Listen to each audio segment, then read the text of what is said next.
कथित शराब घोटाला मामले में आम आदमी पार्टी के सांसद संजय सिंह को 4 अक्टूबर को देर शाम ईडी ने गिरफ्तार किया था और गिरफ्तारी के बाद आज यानी 5 अक्टूबर को उन्हें राउत एवेन्यू की ईडी कोर्ट में पेश किया गया। और पेशी के दौरान जब ईडी ने रिमांड मांगी तो संजय सिंह के जो वकील थे माथुर साहब, उन्होंने बाकायदा ये पूछा कि किस बिना पर, किस ग्राउंड्स पर, किस बेसिस पर संजय सिंह को गिरफ्तार किया गया है। और उसके बाद तकरीबन 1.5 घंटे तक ये पूरी प्रक्रिया चली। इसके बाद अब संजय सिंह को, जो बड़ी खबर इस वक्त यह है कि अभी संजय सिंह को 5 दिन की ईडी हिरासत में भेज दिया गया है। यानी अब 10 अक्टूबर को संजय सिंह को एक बार फिर इसी राउत एवेन्यू कोर्ट में पेश किया जाएगा दोपहर 2 बजे के आसपास। और उसके बाद ये तय होगा कि आगे ये जांच किस दिशा में जाती है, क्योंकि ईडी ने जो तथ्य रखे कोर्ट के सामने उसमें यह कहा है कि हम लगातार इस मामले में लोगों से पूछताछ कर रहे हैं। 3 लोगों से पहले पूछताछ हुई है, 2 लोगों से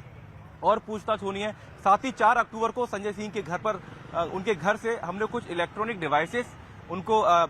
कब्जे में लिया है, उसकी भी जांच होनी है। साथ ही कुछ लोगों को आमने सामने बिठाकर कन्फ्रंट करना है, क्योंकि संजय सिंह पर ईडी ने कोर्ट में जब ये कहा कि 3 करोड़ का लेन देन है,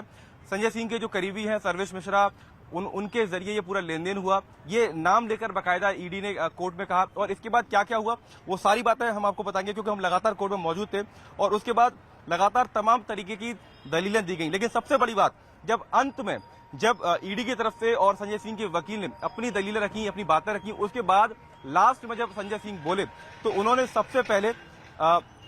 एक शायरी से शुरुआत करी। और उन्होंने क्या कुछ कहा ये मैं आपको पढ़कर सुनाना चाहूंगा। संजय सिंह ने जब कोर्ट में अपनी बात रखी तो सबसे पहले उन्होंने कृष्ण बिहारी नूर की पंक्तियों को पढ़ा और उन्होंने कहा कि सच घटे बड़े तो सच ना रहे, झूठ की कोई इंतहा ही नहीं। और इसके बाद संजय सिंह ने कहा कि अमित अरोड़ा, दिनेश अरोड़ा वही शख्स जो सरकारी गवाह बन गए इस मामले में, उनको ऊपर संजय सिंह ने यह आरोप लगाया कि ये दोनों व्यक्ति कई महीनों से ईडी के कब्जे में है, गिरफ्त में है, लेकिन कभी उन्होंने शुरुआत में संजय सिंह का इस पूरे मामले में नाम नहीं लिया। और संजय सिंह यही बात कोर्ट में कहते हुए नजर आए कि अचानक से ऐसा क्या हुआ कि उन्होंने मेरा नाम अपने स्टेटमेंट में देना शुरू किया। तो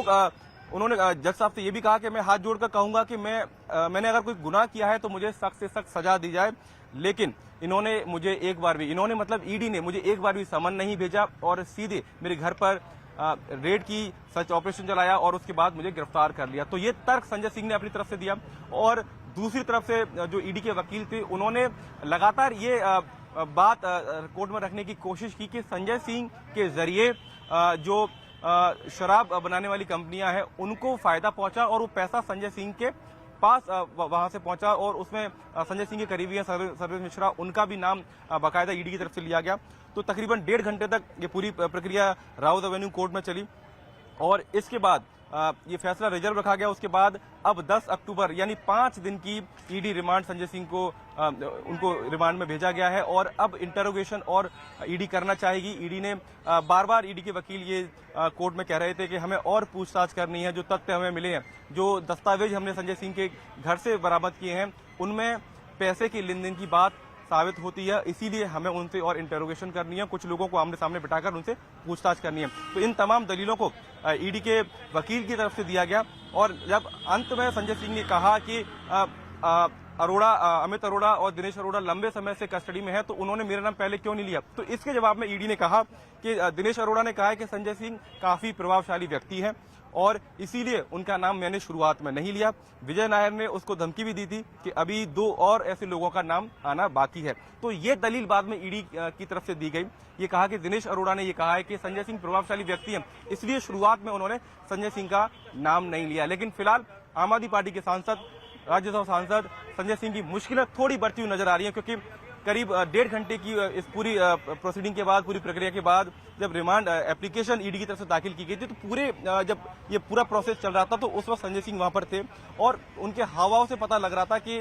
और जिस तरीके से जज साहब इस पूरे मामले को सुन रहे थे तो शायद लग रहा था कि उन्हें कस्टडी में ना भेजा जाए। लेकिन पूरी दलीलें सुनने के बाद, दोनों पक्षों को सुनने के बाद 5 दिन की ईडी कस्टडी में संजय सिंह को भेजा गया है और अब अगली सुनवाई 10 अक्टूबर को दोपहर 2 बजे दिल्ली के इसी राउत एवेन्यू कोर्ट में होगी।